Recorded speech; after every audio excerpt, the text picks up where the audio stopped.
प्यारे बच्चों नमस्कार। NCERT क्लास 12 फिजिक्स में आप सभी का स्वागत है आज के हमारे नए टॉपिक के साथ। और आज का जो हमारा नया टॉपिक है बहुत ही इम्पोर्टेंट है एग्ज़ाम की दृष्टि से। तो बढ़ते हैं हमारे टॉपिक के ऊपर। तो हमारा टॉपिक है किसी धारावाही वृत्तीय कुंडली के अक्ष पर स्थित किसी बिंदु पर चुंबकीय क्षेत्र की तीव्रता का व्यंजक प्राप्त कीजिए। अर्थात हम आज बात करेंगे कि हमारे पास एक वृत्तीय कुंडली है जिसमें धारा प्रवाहित होती है। उस वृत्तीय कुंडली के अक्ष पर स्थित कोई एक बिंदु है, उस बिंदु पर हमें चुंबकीय क्षेत्र की तीव्रता का व्यंजक प्राप्त करना है, जो बहुत ही सिंपल और बहुत ही इम्पोर्टेंट टॉपिक है। टॉपिक शुरू करने से पहले मैं आप लोगों को बताना चाहता हूं कि यदि अभी तक आपने हमारे चैनल को सब्सक्राइब नहीं किया है तो प्लीज़ सबसे पहले आप हमारे चैनल को सब्सक्राइब करें और बेल आइकन को भी प्रेस करें, क्योंकि जब भी हम कोई नया वीडियो अपलोड करेंगे तो तुरंत उसका नोटिफिकेशन सबसे पहले आप तक पहुंच पाएगा।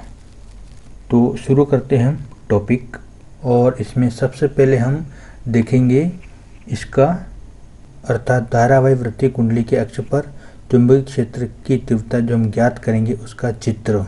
तो इस प्रकार हमने धारावाही वृत्तीय कुंडली के अक्ष पर किसी बिंदु पर चुंबकीय क्षेत्र की तीव्रता ज्ञात करने के लिए एक चित्र ड्रॉ किया है। तो आपको जस्ट ये ड्रॉ करना है चित्र का। अब हम समझेंगे कि चित्र किस प्रकार बना है और इसमें क्या क्या घटक है। तो देखिएगा चित्र के अंदर की ये एक वृत्ताकार कुंडली है, धारावाही वृत्ताकार कुंडली है जिसमें से आई धारा प्रवाहित हो रही है। इस वृत्ताकार कुंडली का केंद्र O है तथा इस वृत्ताकार कुंडली की त्रिज्या हमने A माना है। केंद्र O और त्रिज्या A है। अब इस वृत्ताकार कुंडली के केंद्र O से x दूरी पर एक बिंदु P है। क्या देखा हमने कि इस वृत्ताकार कुंडली के केंद्र O से x दूरी पर एक बिंदु P है और हमें इसी बिंदु P पर चुंबकीय क्षेत्र की तीव्रता ज्ञात करनी है। तो हम क्या करेंगे, इस कुंडली के ऊपरी सिरे पर यानी कि कुंडली के ऊपर वाले सिरे पर एक छोटा सा अल्फांश लेंगे जिसको हम नाम देते हैं AB, यानी कि A और B। ठीक है, इतना भाग हमने एक छोटा सा अल्फांश लिया है। अर्थात हमने AB नाम का एक छोटा सा अल्फांश लिया है जिसको हम नाम देंगे DL, यानी कि हमारे पास DL एक अल्फांश है जो A से शुरू होता है और B पर समाप्त होता है। तो AB क्या, DL एक अल्फांश है। और हमें इसी DL अल्फांश के कारण जो R दूरी पर बिंदु P स्थित है, हमें इस DL अल्फांश के कारण ही बिंदु P पर चुंबकीय क्षेत्र की तीव्रता ज्ञात करनी है। जैसे जैसे हम क्वेश्चन में आगे बढ़ते जाएंगे और भी चित्रों को अच्छे से स्पष्ट करते जाएंगे। फिलहाल हमने जो अभी रिप्रेजेंट किया है, जो बहुत ही सिंपल एक लैंग्वेज है, इसको हम रिप्रेजेंट की है, इसको हम लिखेंगे। तो इस प्रकार हमने लिखा है, माना O त्रिज्या की एक वृत्तीय कुंडली है। तो देखिए ये एक वृत्तीय कुंडली है जिसकी त्रिज्या जिसकी त्रिज्या A है और इसका केंद्र O है। तो हमने लिखा है A त्रिज्या की एक वृत्तीय कुंडली है जिसमें से धारा I प्रवाहित हो रही है, यानी कि इस कुंडली में से I धारा प्रवाहित हो रही है। कुंडली के केंद्र O से x दूरी पर एक बिंदु P है। तो देखिए ये कुंडली का केंद्र O है। कुंडली केंद्र O से x दूरी पर एक बिंदु P है। ठीक है, ये एक बिंदु P है जिस पर चुंबकीय क्षेत्र की तीव्रता ज्ञात करनी है, यानी कि बिंदु केंद्र O से x दूरी पर एक बिंदु P है और इसी बिंदु P पर हमें चुंबकीय क्षेत्र की तीव्रता ज्ञात करनी है। आगे हमने लिखा है कि कुंडली के ठीक ऊपरी सिरे पर DL लंबाई का एक अल्फांश AB लेते हैं। तो देखिए चित्र के अंदर कि कुंडली के ठीक ऊपरी सिरे पर एक हम DL लंबाई का AB एक अल्फांश लिया है।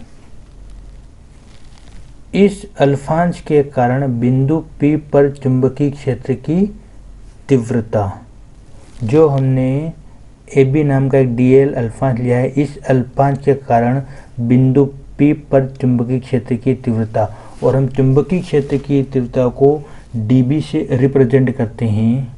और किसी भी अल्फांश के कारण चुंबकीय क्षेत्र की जो तीव्रता बनती है, ये हम पिछले लेक्चर में पढ़ चुके हैं, और वो होता है dB = μ0/4 pi I dl sin theta upon में r²। तो यहाँ पर हमने लिखा था कि अल्फांश जो dl हमने लिया है के कारण बिंदु P पर चुंबकीय क्षेत्र की तीव्रता, और हम चुंबकीय क्षेत्र की तीव्रता को रिप्रेजेंट करते हैं dB, और जो चुंबकीय क्षेत्र की तीव्रता जो होती है वो होती है μ0/4 pi into I dl upon में r² और साइन थीटा, जहाँ I जो है कुंडली में बहने वाली धारा, dl जो है अल्फांश, r जो है वो अल्फांश तथा बिंदु P के बीच की दूरी, और साइन थीटा जो है अल्फांश और बिंदु P के बीच में बनने वाला कोण। अब हम यहाँ थीटा इक्वल लेंगे 90 डिग्री, क्योंकि हम जानते हैं कि त्रिज्या और परिधि के बीच हमेशा 90 डिग्री का कोण बनता है, अर्थात त्रिज्या और परिधि एक दूसरे के लंबवत होती है। तो यहाँ थीटा बराबर कितना होगा, 90 डिग्री। अब हमें थीटा का मान यहाँ पर 90 डिग्री रखेंगे तो साइन 90 होगा, और साइन 90 का मान होगा 1। तो इस प्रकार हमने इस थीटा की जगह 90 रखा है। तो हमारे पास बना है dB = μ0/4 pi I dl sine, और थीटा की जगह हमने रखा 90 डिग्री और अपॉन में r², और हम जानते हैं साइन 90 का मान 1 होता है, तो ये बन जाएगा यहाँ पर 1। तो 90 डिग्री का मान रखने पर हमारे पास फाइनली बचा है dB = μ0/4 pi same, I dl upon r² भी सेम, और साइन 90 का मान 1 होता है यहाँ पर 1। तो जो बचा है हमारे पास, इसको हमने नाम दिया समीकरण नंबर 1। अब आगे बढ़ते हैं। यदि अल्फांश तथा अक्ष पर स्थित बिंदु P के मध्य अंतरित कोण फाई हो तो देखिएगा चित्र के अंदर कि ये हमारे पास AB एक DL अल्फांश है और ये बिंदु P है। तो इस अल्फांश और बिंदु P के मध्य में आंतरिक कोण फाई हो तो जो भी चुंबकीय क्षेत्र की तीव्रता होगी, अर्थात dB को बिंदु P पर दो घटकों में वियोजित हो जाएगी। एक घटक जो बनेगा हमारा dB cos थीटा, और दूसरा घटक बनेगा हमारा dB cos फाई, और दूसरा घटक बनेगा dB sin फाई। तो देखिए ये घटक जो dB cos फाई और dB cos फाई, ये एक दूसरे के लंबवत है, यानी कि अक्ष के लंबवत। देखिए ये हमारे पास अक्ष है और ये इस अक्ष के लंबवत है dB cos फाई, और एक जो बन रहा है दूसरा घटक dB sin फाई, ये अक्ष के अनुदिश बन रहा है। ठीक है, एक बार और देखिएगा कि dB cos फाई जो बन रहा है इस अक्ष के लंबवत बन रहा है, और dB sin फाई जो है इस अक्ष के अनुदिश बन रहा है। तो इस प्रकार हमने आगे लिखा है कि अल्पांश के कारण चुंबकीय क्षेत्र की तीव्रता dB, यानी कि जो चुंबकीय क्षेत्र की जो तीव्रता होती है dB, वो बिंदु P पर दो घटकों में वियोजित हो जाता है। जस्ट अभी हमने चित्र के अंदर देखा था कि जो चुंबकीय क्षेत्र की तीव्रता है वो बिंदु P पर दो घटकों में वियोजित हो जाता है, जिसमें से पहला घटक है dB sin फाई। जो dB sin फाई जो बने वो अक्ष के अनुदिश, यानी जिधर अक्ष होगा उधर dB sin फाई घटक में वियोजित होगा, और सेकंड घटक जो होगा dB cos फाई, ये अक्ष के लंबवत होगा।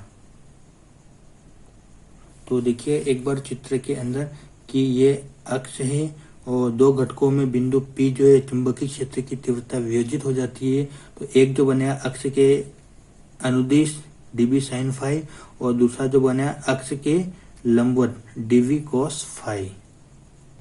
आगे हमने लिखा है चूंकि घटक db cos फाई की विपरीत दिशा में उतने ही परिमाण का घटक उपस्थित है। तो देखिएगा चित्र के अंदर की जो db cos फाई जो घटक है इसके विपरीत दिशा में, देखिए n और n डैश ये दोनों एक दूसरे के विपरीत दिशा में उतने ही परिमाण का घटक उपस्थित है db cos फाई। तो जितना db cos फाई है उसके विपरीत दिशा में उतने ही परिमाण का घटक भी उपस्थित है। तो आगे लिखा है ये एक दूसरे को निरस्त कर देंगे, अतः लंबवत घटकों का योग शून्य हो जाएगा। तो चित्र में देखिएगा कि db cos फाई जो घटक है इसके विपरीत दिशा में उतने ही परिमाण का एक घटक db cos फाई है। एक दोनों का परिमाण सेम है लेकिन दिशा दोनों की विपरीत है, इसलिए एक दूसरे को निरस्त कर देंगे और इन दोनों का जो योग होगा वो शून्य हो जाएगा। आगे लिखा है एवं बिंदु P पर कुल चुंबकीय क्षेत्र की तीव्रता dB sin फाई का योग कुल योग रहता है। अर्थात चित्र में देखिएगा कि ये दोनों तो घटक dB cos फाई निरस्त हो जाएंगे। अब बिंदु P पर सिर्फ dB sin फाई जो अक्ष के अनुदिश है इनका कुल योग ही शेष रह जाएगा, यानी कि इस दिशा का dB sin फाई और इस दिशा का dB sin फाई का कुल योग शेष रह जाता है। आगे हमने लिखा है कि अतः बिंदु P पर अक्ष के अनुदिश चुंबकीय क्षेत्र की तीव्रता, और हम जानते हैं कुल चुंबकीय क्षेत्र की तीव्रता को हम कैपिटल B से रिप्रेजेंट करते हैं। वो लिखा है कि बिंदु P पर अक्ष के अनुदिश चुंबकीय क्षेत्र की तीव्रता, तो हम जानते हैं कि अक्ष के अनुदिश चित्र अनुसार अक्ष के अनुदिश dB sin phi plus dB sin phi, ये दोनों dB cos फाई तो एक दूसरे को कैंसिल कर देंगे। अब अक्ष के अनुदिश जो चुंबकीय क्षेत्र की जो घटक बचे हैं वो dB sin phi plus dB sin phi. तो इस प्रकार वहाँ पर कुल का योग हो रहा है, इसलिए हम यहाँ पर समेशन का चिन्ह लगाएंगे कि summation of dB sin phi. ये जो बचा है चुंबकीय क्षेत्र की तीव्रता बिंदु P पर अक्ष के अनुदिश वो होता है B equal summation of dB sin phi. आगे हमने लिखा है कि समीकरण 1 से dB का मान रखने पर, यहाँ पर dB का मान है जो हमने समीकरण 1 में निकाला था वो मान यहाँ पर हम रखेंगे। तो इस प्रकार ये हमारे पास जो था dB equal μ0/4 pi I dl/r², इसको हमने समीकरण 1 नाम दिया था। ये मान dB का मान हम वहाँ पर अभी रखेंगे। तो देखिए मान रखने पर B इक्वल समेशन dB का मान होता है समीकरण 1 से μ0/4 पाई इंटू I dl/r²। ये मान रखा dB का, और हमारे पास यहाँ पर बचा साइन फाई, तो साइन फाई को भी हम यहाँ लिख देंगे। अब हम क्या करेंगे कि सिर्फ जो अल्फांश dl है उसको ही समेशन के अंदर रखेंगे, बाकी सबको हम बाहर निकाल लेंगे। तो हमारे पास यहाँ पर बचेगा B इक्वल μ0/4 पाई और I अपॉन में r² dl, और समेशन में बचेगा, ये स्टेप हम फिर से करेंगे। तो देखिए B इक्वल μ0/4 पाई को हमने बाहर लिया है और I साइन फाई और r² को हमने बाहर लिया, और समेशन के अंदर हम रखेंगे सिर्फ dl। अब हम चित्र से साइन फाई का मान निकालेंगे, ठीक है। साइन फाई का हम मान निकालेंगे। देखिए चित्र में कितना होता है। तो देखिए चित्र में ये हमारे पास यहाँ पर एक समकोण त्रिभुज बन रहा है। ये त्रिज्या जो आदि है इसको हमने नाम दिया a, ये अक्ष है x और ये कर्ण है आर। तो ये लंबवत है ए, ये आधार है एक्स और एक कर्ण आर। ठीक है, तो ये हमारे पास एक समकोण त्रिभुज बना है। और समकोण त्रिभुज में हम जानते हैं कि साइन और इसका थीटा कितना फाई, तो साइन फाई, और साइन फाई इक्वल होता है लंब के बटे में कर्ण। यहाँ पर लंब कितना है ए और कर्ण कितना है आर, तो साइन फाई बराबर हो जाएगा ए अपॉन आर, यानी कि साइन फाई इक्वल हो जाएगा लंब के बटे में कर्ण यानी कि ए के बटे में आर। तो चित्रानुसार हम यहाँ लिख सकते हैं साइन फाई लंब के बटे में कर्ण, और लंब जो होता है चित्र में ए है और कर्ण जो है वो आर। इस प्रकार हम यहाँ पर साइन फाई का मान लिख देंगे ए अपॉन में आर। तो ये बचेगा B equal mu 0 upon 4 phi I upon में आर स्क्वायर, और साइन फाई की जगह मैं यह मान रखूँगा ए अपॉन में आर, और समेसन डी एल चल रहा है। इस प्रकार हमने अगले स्टेप में इन दोनों को पूरा एक साथ लिखा है, आर स्क्वायर और आर ये हो गया आर क्यूब। तो हमारा बचा है B equal mu 0/4 pi same I into A, तो आई इंटू ए भी लिखा है, ये आर क्यूब बन गया और समेसन में डी एल चल रहा है। अब देखिए यहाँ पर आपको थोड़ी सी एक चीज़ समझनी पड़ेगी कि समेसन डी एल इक्वल वृत्त की परिधि। ये कैसा है हम चित्र से इसको समझेंगे। तो देखिए चित्र के अंदर कि ये डी एल जो ए बी हमने अल्पांश लिया था जिसको हमने डी एल नाम दिया था, एक छोटा सा अल्पांश है, और आगे हमारे पास जो समेसन लगा, समेसन का मतलब होता है सभी का योग, यानी कि यहाँ पर इस वृत्त की परिधि पर जितने भी छोटे छोटे अल्पांश है उसको हमने समेसन में लिखा था। इसलिए यहाँ पर डी एल नाम के बहुत सारे छोटे छोटे अल्पांश बन जाएंगे, और उन सबको योग जो हो जाएगा एक वृत्त बनेगा, और वह वृत्त जो बनेगा वो इसकी परिधि होगी। इसलिए हमने यहाँ पर लिखा है कि D L summation D L equal वृत्त की परिधि। तो इस डी एल की जगह हम लिख सकते हैं वृत्त की परिधि, और वृत्त की परिधि हम जानते हैं 2 पाई आर होती है, लेकिन हमने यहाँ पर आर की जगह त्रिज्या ए लिया, इसलिए हमने यहाँ पर लिखा है 2 पाई ए। तो डी एल इक्वल बनेगा 2 पाई एल। तो हम समेसन डी एल की जगह इस समेसन डी एल का मान रख देंगे 2 पाई एल। तो देखिए ये हमारे पास जो बनेगा बी इक्वल म्यू 0/4 फाई आई ए अपॉन में आर क्यूब, और इस समेसन की जगह हम लिख देंगे 2 पाई ए। अब देखिए अगले स्टेप में b इक्वल म्यू 0/4 फाई। अब देखिए यहाँ पर 2 पाई आई को एक साथ लेंगे और ए को ए स्क्वायर लिख देंगे अपन, तो इंटू 2 पाई आई अपॉन में आर क्यूब, और ए मिलके बन जाएगा ए स्क्वायर, और हम इसको नाम देंगे समीकरण नंबर 2। अब इसको आगे थोड़ा और सॉल्यूशन करेंगे, और हम यहाँ से चित्र के माध्यम से हम आर का मान निकालेंगे।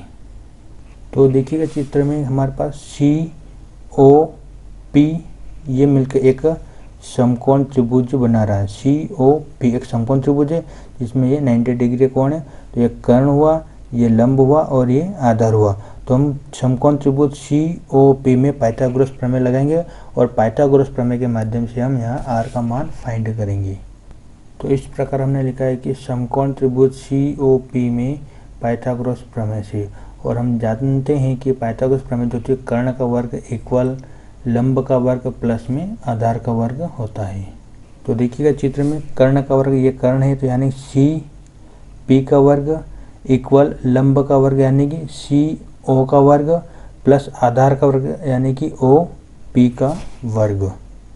तो हम यहाँ लिखेंगे पाइथागोरस प्रमेय में कर्ण का वर्ग यानी जो है वो सी पी का वर्ग इक्वल लंब का वर्ग यानी कि सी ओ या ओ सी का वर्ग प्लस आधार का वर्ग यानी कि ओ पी का वर्ग। और हम जानते हैं सी पी का जो मान है वो हमने आर, तो आर का वर्ग हो गया, और सी ओ का जो मान यानी त्रिज्या है वो ए है, तो ए का वर्ग हो गया, और आधार यानी कि हमने एक्स लिया था वो एक्स हमने यहाँ पर मान रख दिया है। इस प्रकार हम यहाँ आर का मान निकालेंगे। तो जैसे वर्ग यहाँ से हम हटाएंगे तो सामने वाली चीज़ जो इक्वल के सामने होता है वो अंडर रूट के अंदर चला जाएगा। तो आर इक्वल ये बनेगा अंडर रूट ए का वर्ग प्लस में एक्स का वर्ग, और हम अंडर रूट को ऐसे भी लिख सकते हैं ए का वर्ग प्लस में एक्स का वर्ग और 1/2। अंडर रूट को हमने इस प्रकार लिख दिया है। आगे हमने लिखा है कि r का मान समीकरण 2 में रखने पर, जो हमने भी r का मान जो निकाला है ये समीकरण 2 में हम इस r की जगह पर रखेंगे। तो इस प्रकार हम यहाँ पर मान रखेंगे b इक्वल μ0/4 तो सेम चल रहा है, और 2 i इंटू में a स्क्वायर भी ऐसा ही चल रहा है, और r की जगह हम रखेंगे यहाँ पर a का वर्ग प्लस में x का वर्ग की पावर 1/2, और हम जानते हैं कि r की पावर भी कितनी थी 3। तो ये फाइनली बन जाएगा हमारे पास b equal μ0/4 into 2 i a का वर्ग, और हम दोनों घातों को एक साथ लिख देंगे तो ये बनेगा a का वर्ग प्लस में x का वर्ग और 3/2 पावर हो जाएगी। और इसका जो मात्रक होता है वो टेस्ला होता है, टेस्ला, ठीक है। चुंबकीय क्षेत्र का जो एक अन्य मात्रक होता है वो टेस्ला होता है। और फाइनली ये हमारे पास ये हमारा डेरिवेशन है। तो इस प्रकार इसका जो मात्रक होता है टेस्ला होता है। आगे हमने लिखा है कि यदि कुंडली में फेरों की संख्या n हो, यानी कि हमारे पास जो कुंडली है उसमें जो फेरो यानी जो लपेटों की संख्या n हो, तो कुछ नहीं करना, इसको आप फाइनली सिंपल तरीके इसको यहाँ पर n से और इसको मल्टीप्लाई कर देना है। तो हमारे पास ये बनेगा b इक्वल μ0/4 इंटू 2 पाई, और हम यहाँ एक और n और ऐड कर देंगे n i/में a स्क्वायर, और अपॉन में बनेगा या बचेगा a का वर्ग प्लस में x का वर्ग और इसकी पावर 3/2, और इसका मात्रक भी टेस्ला होता है। यह कब, जब क्वेश्चन में ऐसा पूछा जाता है कि यदि कुंडली में फेरों की संख्या n हो, तो पूरा डेरिवेशन सेम ऐसे ही करना है, लास्ट में जाकर आपको n से और मल्टीप्लाई करना है। तो इस प्रकार जो क्वेश्चन हमने आज पढ़ा बहुत ही इम्पोर्टेंट है, आप इसको अच्छे से रीड आउट करिएगा। जय हिंद, जय भारत।